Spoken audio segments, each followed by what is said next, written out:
This is CHSR 97.9 FM here in Fredericton, New Brunswick, Canada. This is Python's Paradise, your film and music show, and this is your host, Greg Gilbert, aka the Python Hyena. And folks, the Phantom of the Paradise is still celebrating its 45th anniversary this year. And I've been very lucky. Jessica Harper has been on here. Saratoga Ballantine, who is one of the crow dancers, has been on here. And I've had Peter Elbling, who is one, of course, the Undeads and the Juicy Fruits and the Beach Bums. Well, I got the second of that trio on the phone with me today. I have the awesomely talented Archie Hahn. How do you do, Archie? I'm awesomely talented, apparently. Yeah, don't you think so? Well, at one time. I don't know about now. Any case, it's a pleasure to be on with you, and let's go forward and just see if I do have any talent. Well, Peter Elbling thinks you're awesomely talented. And I feel the same about Peter. You know, I will say the only reason I was on this film was due wholly to Peter. Okay. He was the one that recommended to, I guess it was Paul Williams, was the first hurdle we had to cross. Okay. And then Brian De Palma had to render his approval. But it was Peter that told Paul that he could put together a group. And Paul already knew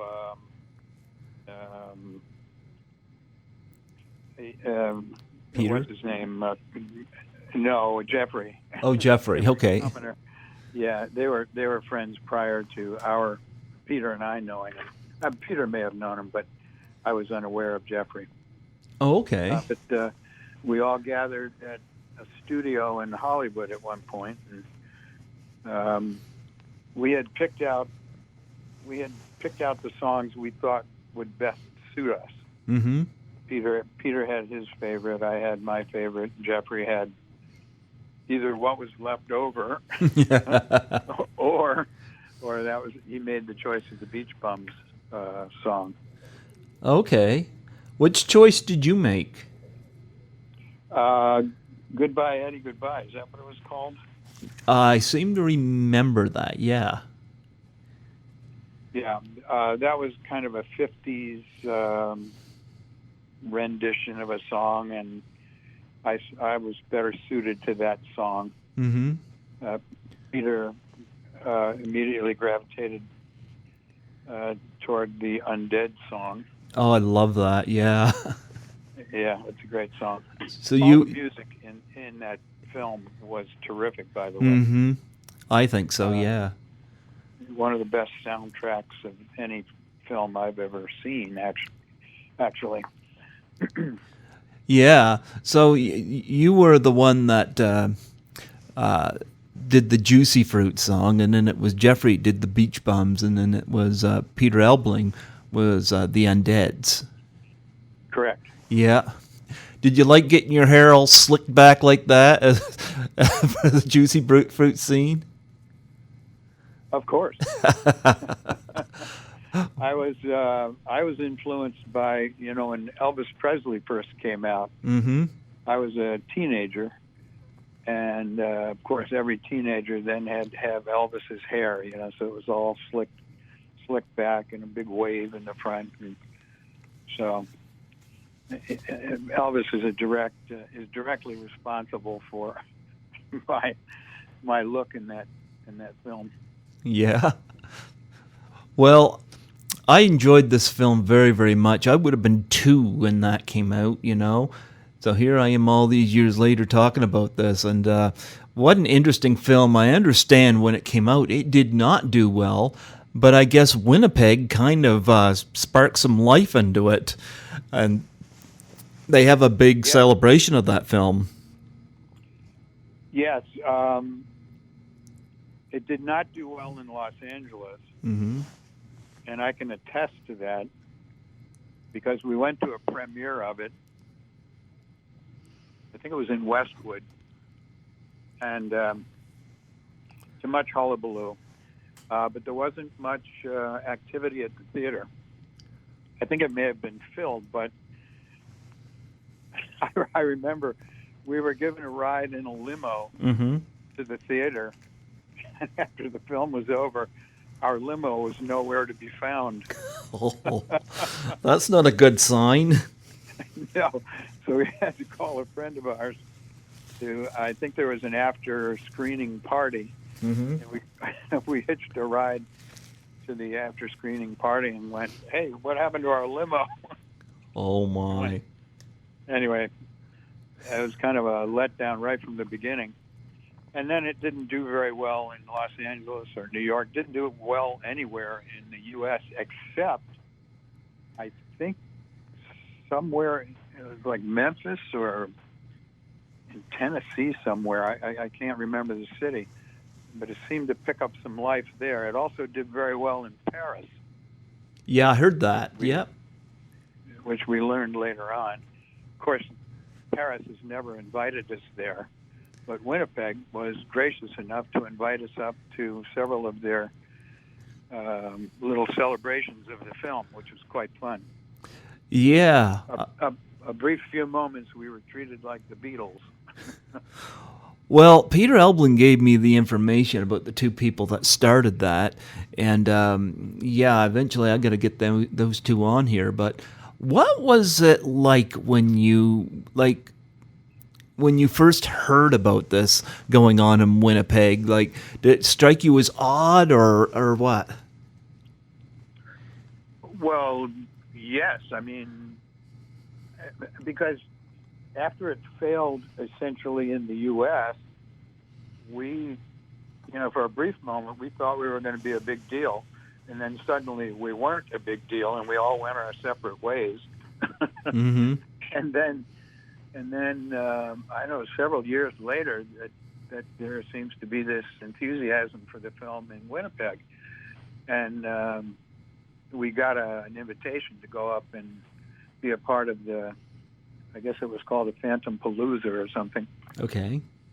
And we decided to do it, and it was great. They treated us royally. They couldn't have been more wonderful and polite and enthusiastic. And we got to perform. They had a band that knew all the music quite well. So we were able to go up and perform our songs as best we could remember them. And anyway, it was a lot of fun, and I think we went to a couple of other events subsequent to that as well. So we have very high regard for the kids in Winnipeg who, were in their early teens, if not earlier, going to see this movie some people had seen it 25 or 30 times. So they were, a lot of the film had crystallized in them as children, and they grew into adulthood celebrating this film and remain doing so today. So it's quite a tribute to the film and to their enthusiasm. Did you and the other two fellows in the band dress up for this? As I recall, we did. Which version of the group did you guys be? Well, we did all three songs. Oh, did you? Okay. So I did, I think, I don't know how accurate it depicted the character I did in the film, but we tried to emulate what we did in the film as best we could. Okay. I even recall doing, I know Peter did a little bit of the black and white makeup that we used. Mm-hmm. I don't recall what I did, probably the same thing. And we were able to perform for a full house. So it was quite an event and very enthusiastic and a lot of fun. Do you remember? He said everybody showed up except for Brian De Palma. Do you remember anybody else that showed up that stood out to you? Well, I do remember Brian did show up. I think he probably had scheduling problems. Mm-hmm. Who didn't? Well, George Memley had passed away Okay. at that point, so he wasn't there. The first of the events, William Finley was there. Yeah. And that was a treat. Mm-hmm. It was always a treat to see everybody that, had been on the set when we did everything, which I think was in Dallas. Now, William Finley, Paul Williams, Garrett Graham, and Jessica Harper, did they perform songs for this? Yes. Well, I don't know about Garrett. He may have performed his song. I wasn't there when Garrett was there. He was at an earlier version. I don't think he was there the couple of times I was there. Jessica was there. Yeah. I think I'm mistaken about Garrett. I think he was there on one of the occasions I was there. So it was always, fun to see everybody. Yeah. I enjoy this movie. Of course, the Rocky Horror Picture Show came out the year after and did very, very well at midnight screenings. But I love the fact that Phantom of the Paradise ended up finding this audience. And Winnipeg, of all places, that is kind of funny. Yeah, it's remarkable. And thank heavens Winnipeg found us. Yeah. Do you get to do many of the conventions? Not really. I'm, and by convention, you mean what, like Comic-Con? Yeah, stuff like that for the film? I don't. I'm an older man now, and I'm married and have responsibilities. I live in Florida now too, so I kind of removed from what goes on here in California. I say here in California because I'm in California right now, but only briefly. So you have some nice weather here. Well, we got snow on the ground. Yes. No. Lucky you, huh? Well, it's not bad out there right now, so. Yeah. Yeah. Yeah, I heard that cold for you guys in California is 65 degrees. Actually, it was 54 degrees when I went outside yesterday morning. So that is getting cold for California. Yeah? Yeah, 54 degrees. You know what? We don't see 54 degrees very often here. Well, you see much lower. Yeah, why don't you come here with the band and Well, I think I'm well beyond performing with the band. My voice has changed considerably, and my legs have changed considerably. No more dancing? Not for the time being. I actually have a bad knee. I'm staring down the barrel of a knee replacement right Oh, now. So, sorry to hear that. Yeah, thank you. Yeah. Me too. But, a lot of dancing over the years, and that probably contributes to the condition of my knee right now. I really like the Undead's number. That was a pretty active one with all the dummy parts and sewing them together, and of course making beef. Do you remember much about that scene and the filming of it? Well, yeah, I'm reminded of it every time we see the film, and I'm reminded of how funny Garrett was, how great he was. And his personality lent itself perfectly to that character. Yep. So, I mean, and I think every part that we played was so perfect for the actor involved. It really made it a lot of fun to do the performances, and I know Peter was the one that sort of choreographed everything. Mm-hmm. We each had our own kind of input, but he was I think he was accredited with doing the choreography. Okay.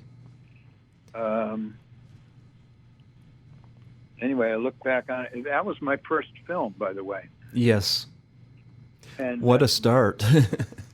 Yeah, and thanks to Winnipeg, I think the album went gold in Canada. So we each got a gold record. And that was my first recording experience as well.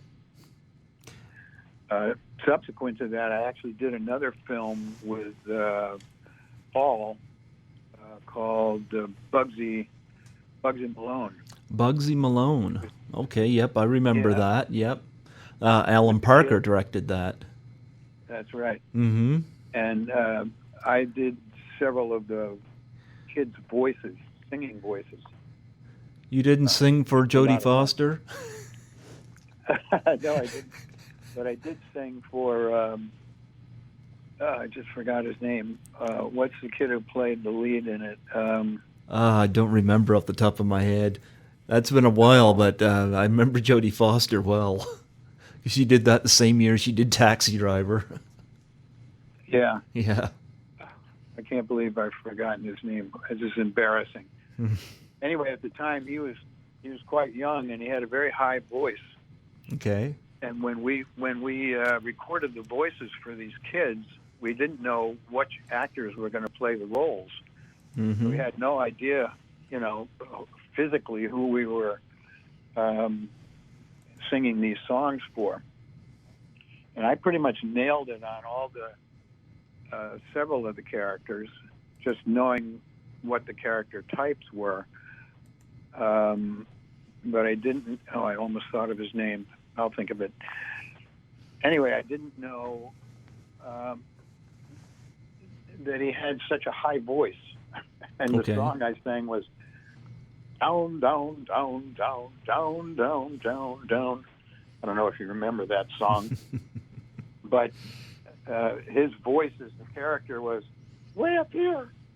Oh, gee. Little high, squeaky voice, and then he sings this song, and it's down, down, down, down, down, down, down, down. And you had to do a double take. Where'd that come from? What was it like working for Brian De Palma? It was great. I was, at the time, I remember I used to get under his skin a little bit by referring to him as, I would call him Mr. De Plasma, Mr. De Pismo,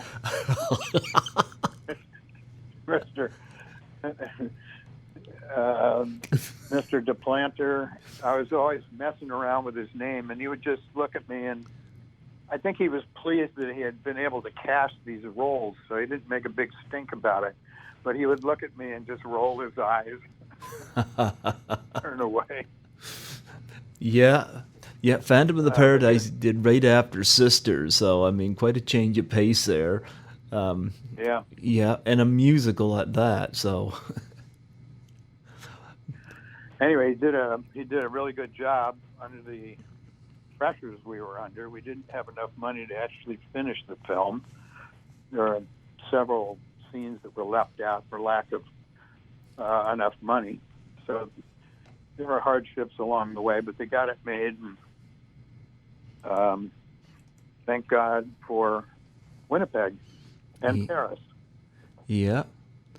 Well, you mentioned Paul Williams now. It's funny, he went from playing Swan, this villain, this powerful villain, to being laughed at first thing by Burt Reynolds and Smokey and the Bandit. But I saw him... Paul is nothing else. He's versatile. Well, Paul Williams I saw recently in Baby Driver.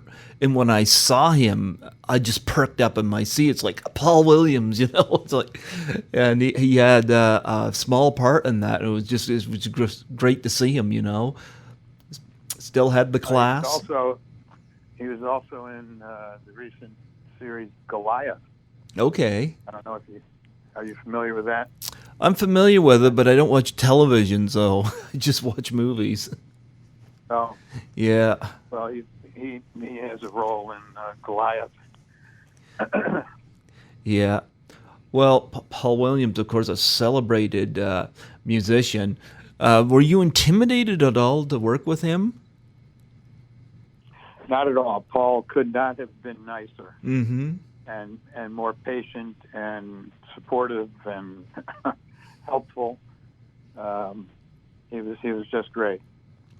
Well, he even worked with the Muppets in the Muppet movies. Yeah, I'm telling you, he's a versatile talent and a great songwriter. Yes, yes. And of course, William Finley is no longer with us either. And, you mentioned George Mimoli earlier. And William Finley, of course, worked with De Palma a lot. Even doing the voice of Bobby and Dressed to Kill. He was even in The Black Dahlia, which was a later De Palma film. It was great to see him. And William had left us. He was great at playing Winslow Leach, a.k.a. the Phantom. And what do you remember about working with him? He was very serious. Mm-hmm.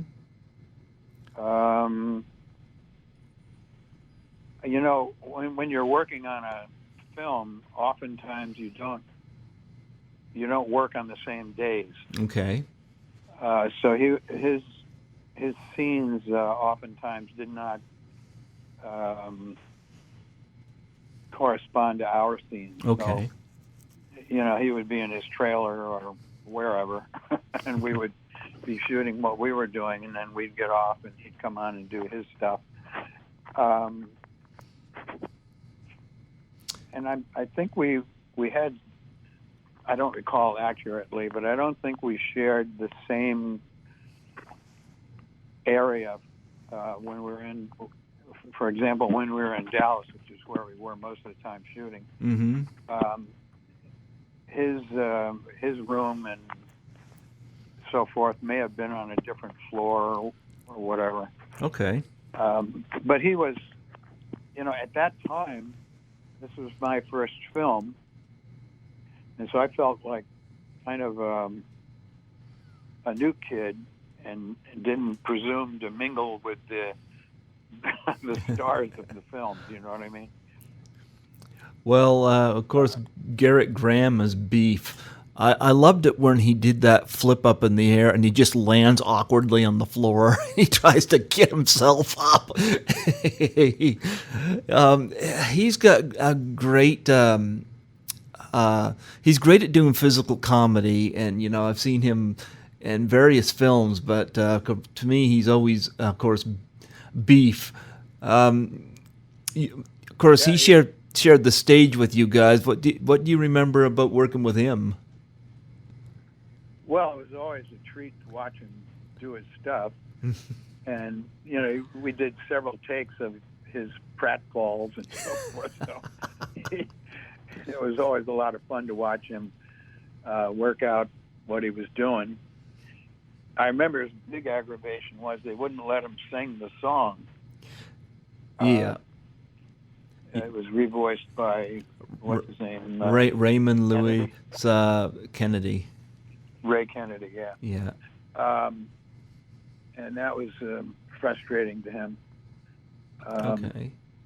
But he made up for it by complaining a lot. Well, I like that shower scene, that take on Psycho, only instead of I know they used a plunger. Yeah, that's a wonderful scene as well. That was funny. Jessica Harper. It took me 2 years to get her here on the show, due to scheduling issues, but I finally got her on here a couple of years ago. I've always loved Jessica Harper, and of course, I love that little. Yeah, I love that little twirl she does there with her hat and whatnot in that scene where she's auditioning. And but she was perfect. She was perfect and a perfect voice. Mm-hmm. Yep, she had a great voice. She got to use her voice as just a Garrett Graham couldn't. Right. Yeah. Do you recall anything on her on the set? Only that we were all in love with her. I'm pretty sure. Yes. I mean, she was just so sweet and so good. Yeah. It made it hard not to fall for her in some way or other. You know what I mean?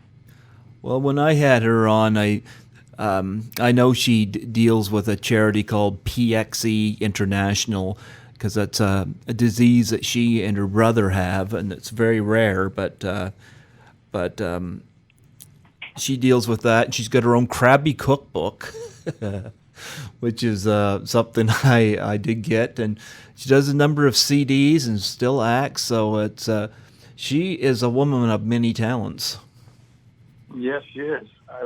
She's also, doesn't she do children's books as well? Yes, she did. I neglected that. Yes, she did.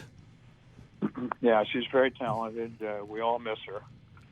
And well, she's still working. She's got her own podcast right now. I'm trying to think of the name of that, Winnicott or something like that. I'm gonna screw that up, but I know she advertised. Don't screw it up. Huh? Please screw it up. I probably screwed. I don't know anything. I don't know anything about it. Yeah. I do want to bring up some of your other films, though. You did quite a number of films with Joe Dante, and I've interviewed. I know Belinda Blasky's been on my show every year I've done this, and Oh yeah. I love Belinda. She's coming up here to Canada, and she gave me fair warning. She wasn't looking forward to the cold. Yeah, I don't blame her. Yep, going up here with Joe to some convention and playing some of his films, and but you were in quite a few of his films. As I look down through here, you were in Inner Space, and you were in Gremlins 2: The New Batch, Matinee, Small Soldiers. Any of those favorites to you, as far as working on them? Well, working for Joe is always a favorite thing. Mm-hmm. I remember doing Gremlins 2, The New Batch. We were shooting the scene. We're all sitting at consoles, Mm-hmm. at television monitors, and one of the Gremlins leaps out of the monitor onto me. Oh, I remember that. To kill me. And the way it was shot, they made a jacket for me that had a false right arm. Okay. So that my real right arm was up inside that puppet. So I was actually operating the gremlin. Oh, wow. And the false arm was holding onto the gremlin, but I was making all the movements for the gremlin. Anyway, so we shot the scene, and I got into the character, and it leaps out of the monitor, and there's a struggle, and I'm going, help, help!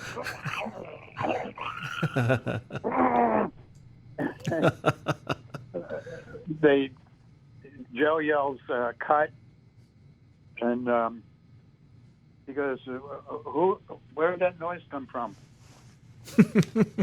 And I'm looking around, I don't know what he's talking about. And he says, someone was growling, doing the gremlin. And I realized it was me playing both parts. And I said, oh, Joe, I'm sorry, that was me. And he goes, it was great. We'll leave it in. It sounds like him. I thought, well, good. Oh, you got another couple of his on here too. Amazon, Women on the Mood, and of course the Burbs. Yeah, Belinda told me that they're going to be screening The Howling, Gremlins, and the Burbs when they're at this in Saskatoon. Oh, really? Yeah.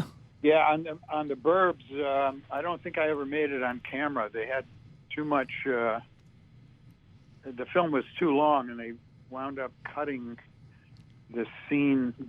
I think it was with a mailman and a bunch of other people that were not really important to the story. Mm-hmm. So they wound up having to cut it out. So I'm not actually on camera.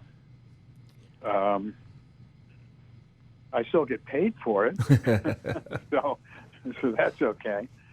But yeah, no, that one I wasn't on camera for. But it was fun to work with Tom. Yeah. Tom, he's a terrific guy. He's Tom done quite well, don't you think? Tom Hanks? Whatever happened to him? Yeah, he's in another level. Yeah. And a really terrific guy. Yeah, that's what I'm hearing. But yeah, you worked a lot with Joe Dante, and yeah, I've heard he's a pretty fun guy to work with. So yeah, he was pretty much the reason for my being in the business for a period of time. yeah. Well, you were in Cannonball, which of course was directed by Paul Bartel. Was that how you come to meet Joe Dante? Because Paul Bartel was kind of in his loop. Yes. Yeah. That is how I met Joe. Seems I also met Rocky. What's his name? Sylvester Stallone. Stallone. Yeah. I think he was on that film as an extra or something. I think he was in Rocky as an extra too. Did you hear anything about that? I did hear about that. To his great credit, he wouldn't do that. He wouldn't let that film be done unless he starred in it. So I don't blame him. Yeah. Yeah, it was all him. So yeah. Congratulations, Sly. You beat the odds. Well, Cannonball, of course, directed by Paul Bartel, and Belinda Blansky is in that. So, what do you remember about Paul Bartel? Wow, very nice. The one thing I remember about shooting that film was it's not a comment on Paul, except that he was directing the scene. Mm-hmm. They had I get shot. I'm mistaken for what's his name, and so there's this scene where a sniper shoots me and hits me in the forehead, and so we're in the car, and it's stationary, of course, but they just need this place where this bullet comes in and hits me in the forehead.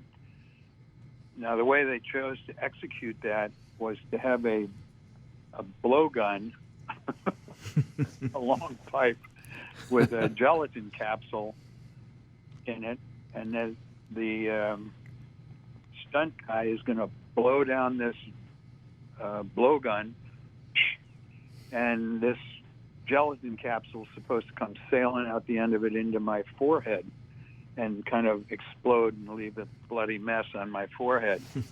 And I'm going, seriously, this is the way we're going to do this? Because he's aiming right at my head. Now, who knows where this gelatin capsule is going to go? Is it going to go on my forehead, or is it going to go into my eye, or whatever? Anyway, they call action, and I'm acting like I'm driving. And then you hear the guy in the blowgun going, and you hear this. As this gelatin capsule is kind of vibrating down, it's not coming down cleanly. It's coming down like vibrating. So when it comes out the end, it doesn't go to the mark it's supposed to. It hits me on the cheek and just lays there. It doesn't explode. There's just this capsule sitting on my cheek. And there you go, cut. Okay, that won't work. Let's try it again. And I'm going, seriously? We're going to try this again? Again, the guy blows in the blowgun, and again you hear, and the thing comes spiraling out the end again and completely misses my head. At that point, I said, Paul, why don't we shoot me, just film me acting, and then nothing happens, and then put a gelatin capsule, smash a gelatin capsule on my head, and then match the shots so that in the instant that I'm driving and the instant that this thing explodes, you don't see it.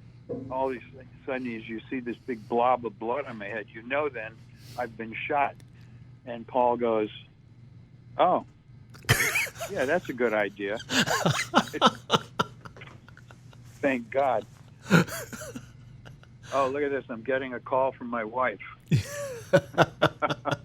Right in the middle of our podcast. Maybe she's worried that Paul Bartel has set you up for another. Yeah. You a facial injury. Yeah. You also were in My Favorite Year, which is another film that Jessica Harper was in. Yeah. Yeah. And yeah. That was Richard Benjamin? Yes, thank you. Yep. I was thinking Richard Chamberlain, but it's Richard Benjamin's first directorial debut, I believe. Mm-hmm. And that scene I was in, I kind of improvised. No one told me what to do when I made my entrance. Do you remember this scene that I play this gopher from the deli or something, bringing on sandwiches to the set, and I opened the door, and I'd seen the rehearsal, so I thought, well, I'll figure out something to do. And I got together with one of the stuntmen, and I said, they haven't told me what to do, but there's a lot of people that have been kicked in the shins and they're jumping around. I may come in and I'll do something. And anyway, I came in and I started tap dancing because somebody had been kicked in the shins and was jumping around, and it looked to me like he was dancing. So I started doing a tap dance and then punching the stuntman. Anyway, this was all just improvised, and the main focus was on the main stage where all the other activity was going on. When he cut the scene, the sound guys at my end of the stage were all laughing. He says, "What's everybody laughing at?" And he said, they said, Archie. It was what Archie was doing over on the side. And Richard said, "Oh, run the video back and let me see it." So he ran it back and he said, "Oh my God, that's great. We got to shoot that individually." Anyway, that's how that little scene got in the movie, thanks to Richard Benjamin. Bless his heart. Mm. Well, you're listed here for Sunshine Boys. I saw that years ago, but I mean, George Burns and Walter Matthau, and of course Richard Benjamin's in this. Yeah, that's right. Do you have any stories? Howard Hessman. Huh? And Howard Hessman was in that. Howard Hessman, well. That's right. Any stories about working with them? Well, as you know, that was written by Neil Simon. Neil Simon. Yeah. And in the course of doing the scene, I improvised a line, which was quite funny, actually. Mm-hmm. I thought, great. And the sound people or the people watching were laughing at it. And I'm trying to remember the director's name. I'm going to get it up. The trouble with Herbert Ross. Herbert Ross. Mm-hmm. Yeah, thank you very much. Herbert Ross goes. He stops he cuts the scene, and he said, "Mr. Hahn, what was that?" And I said, "Oh, I made that line up. I thought it was funny." He says, "Be that as it may, we will do Mr. Simon's words."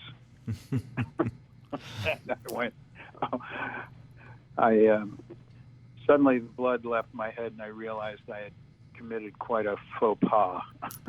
Oh. You also, huh? No, I was just going to say the audacity to rewrite Neil Simon's words was brought home very clearly to me by Herbert Ross. Yeah. What about This Is Spinal Tap? Now, this was this was hilarious. Rob Reiner, of course. You worked with him in This Is Spinal Tap and Misery, you know? Yes.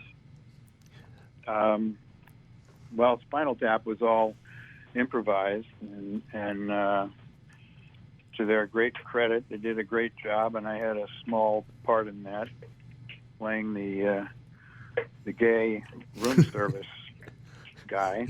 And that was fun. Yeah, that was a fun movie. Yeah. Goes to number 11. Yeah. And Chris and I had worked on off Broadway at the Village Gate, doing Lemmings. That's how we met. Okay. So Christopher Guest? Yeah. Okay. That's when we first met. So we had been friends for quite a while. I haven't seen much of him lately, but most everybody has gone on to bigger and better things. Well, you did Brewster's Millions as well, of course, which featured Richard Pryor and John Candy, two of the greats no longer with us. Yeah. And you're the Iceberg Man. I remember that. Yeah, that was a lot of fun. I kind of took some liberties with that scene. Mm-hmm. I improvised some of it. I won't go into the whole story, but in any case, it was a fun scene and a great experience working with those guys. And John, what a shame we lost him way too early. Yes, we did. And you got a couple comedy sequels here that you're part of. Meatballs 2. Oh, yeah. Where they went without Bill Murray. Now, you laugh at that. Did you have fun doing that one? Oh, yeah, it was a lot of fun. I was a little disappointed that they wound up using Meatballs, that buying the title. Because Meatballs 1 was quite a good film, the one with Bill. Mm-hmm. It was a really good film, and I was suspect that our film wasn't quite up to that level, and so I found it. I was a little embarrassed that they called it Meatballs 2, because it didn't, in my mind, it didn't rise to the level of the original one with Bill Murray. But nonetheless, I had a lot of fun on it. I wound up, they had an alien creature in it, and it wasn't very well done. The creature looked kind of inexpensive, would be one way to put it. And the other thing was that it didn't. The dialogue that was written for it didn't really work, and they were thinking about cutting it out altogether. And I told the director, I said, I could rewrite what the alien says. And he says, yeah, but that it's already been shot.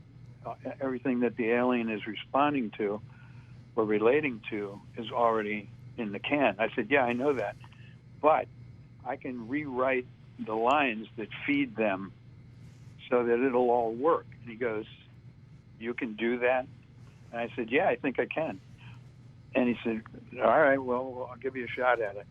Mm-hmm. Anyway, I wound up rewriting the dialogue for the alien and also revoicing it.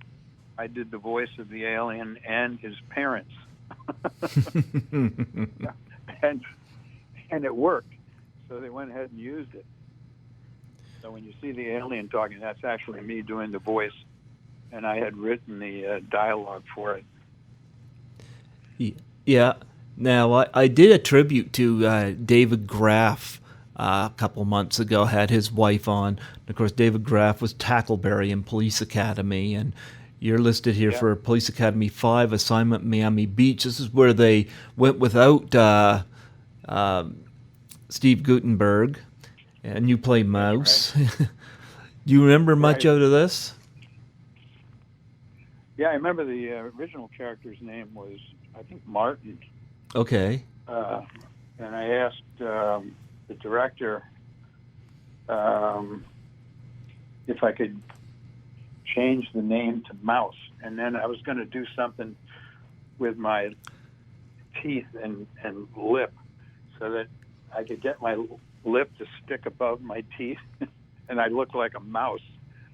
Okay. So I said, and I brought it up to him and I showed him the character I was going to try and do, and he said, yeah, I like it.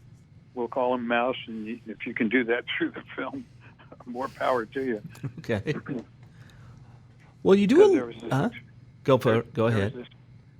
There was this expression of, I like a cheese, boss. Cheese. I need some cheese. Anyway, I remember that is one of these silly things we did on that film. You do? Yeah. Go ahead. Well, I was going to say, you do a lot of voice work, like Children of a Lesser God, but you do a lot of animation as well, like, let me see, Dr. Doolittle as you play the heavy woman's dog voice. Right. You got 8 Crazy Nights and Looney Tunes Back in Action. You got Chicken Little, Alvin the Chipmunk, the Squeakquels. You like doing voice work? Oh, yeah. Voice work is a lot of fun. I haven't done that much animation. I've done a lot of what's called looping. Oh, okay. You know, background voices in regular films and scenes where you have crowds that are in the background of the main dialogue. When they shoot those scenes between two actors that have main dialogue, everybody in the background, if it's a restaurant scene, for example, all those people are faking talking. They're not really saying anything because they don't want to contaminate the soundtrack of the main actors. Okay. So that strip of film has to be brought into a studio, and then they put all those voices in the background. And I worked with an improv group that first started doing that. I think it was on Jaws, was the first film we did. Okay. And we would just simply improvise all the scenes we saw. It made it a very quick process. So a lot of film companies started using improv actors to do all that work. Okay. So I did a lot of films like that. Okay. Do you have a web page that you want to plug on here? I don't. Okay. I'm sort of anonymous. Well, yeah, Peter had a web page. Oh, look, Peter's out there. He's, you know. We'll try to get you out there. Well, I'm kind of reclusive and kind of keep to myself these days, just because I'm shy. What's to be shy about? You played 3 bands in Phantom of the Paradise. You were Mr. Woodcock. Yeah, this is now. I'm in my twilight years. I'm taking it easy. But I appreciate your call. Well, I was going to ask if you had any charities that you want to plug on here that you support. Fragile X Society. I would like to encourage people to donate to the Fragile X Society. Okay. And that's a worthy charity. Okay. You have to look it up. It'll explain what it is and Mm-hmm. how much your help is needed. Okay. Well, you know what? I enjoyed having you on here today, and celebrating the 45th anniversary of Phantom of the Paradise, as well as diving some of your other notable films. But before I let you go, I was wondering if you'd mind doing a plug for my show. Yeah, what's it called? Python's Paradise. By all means. Yeah. You out there who are looking for an interesting podcast, Python's Paradise with Greg. What's your last name, Greg? Gilbert. That's right. I was just checking to see if you remembered. Greg Gilbert, Python's Paradise. I was going to ask you, where does the python come from? You know what? I love African wildlife, and I'm particularly fond of snakes. And my DJ name is Python Hyena because python and the hyena, snakes and hyenas in general are very misunderstood animals. They do a lot for the environment, whether they're appreciated for it or not. But I've always had fondness for snakes, so I just called myself Python because, I thought it was a kind of a Wolfman Jack inspiration, because I was watching American Graffiti one night, and that scene where Richard Dreyfuss sees him as he is, and then when he's leaving, he hears the voice of Wolfman Jack, and he does that double take, and there he is on the air. It was him all along, and I kind of got that little bit of that vibe, and so I called myself Python. And Paradise, strangely enough, came from the Phantom of the Paradise. Oh, well, there you go. Well, I have a love for. Together for me. Well, I have a love for film, and I thought, well, Paradise was what Swan's headquarters was there, and I thought, well, Paradise is kind of me getting lost in a good film. Right. Yeah. So that's kind of where I went with on that. So, yeah. Well, Greg Gilbert, it was a pleasure speaking with you. I hope I haven't embarrassed you in any way. You haven't embarrassed me at all. Actually, I'm honored. I'm honored when I watch Phantom of the Paradise. I had two of those musicians on my show. I don't know whether I'll hear from Jeffrey or not. We'll see. Peter and Kurt gave me the contact for Jeffrey and for Garrett Graham, so we'll see. We'll see what happens. Yeah. What was I going to say? Well, Garrett, of course, is always fun to talk to. I don't know how he's feeling these days, but good luck with that. I hope you can get a hold of him. I'd love to get him on. Jeffrey Commodore is he's a doctor. He's a very interesting guy, and a very funny guy, and a very talented guy. So I wish you well in tracking him down. Is he the one that's Is he the one that's going to look at your knee? No, that's not his area of expertise, but it's worth considering for sure. Well, thank you, Greg. It was an honor, Archie. Thank you so much, and you have yourself a wonderful day there in warm California. And you enjoy the wonderful weather you have up here. Yeah, absolutely. You take care, and God bless. All right, thank you. You too. Yeah, bye-bye.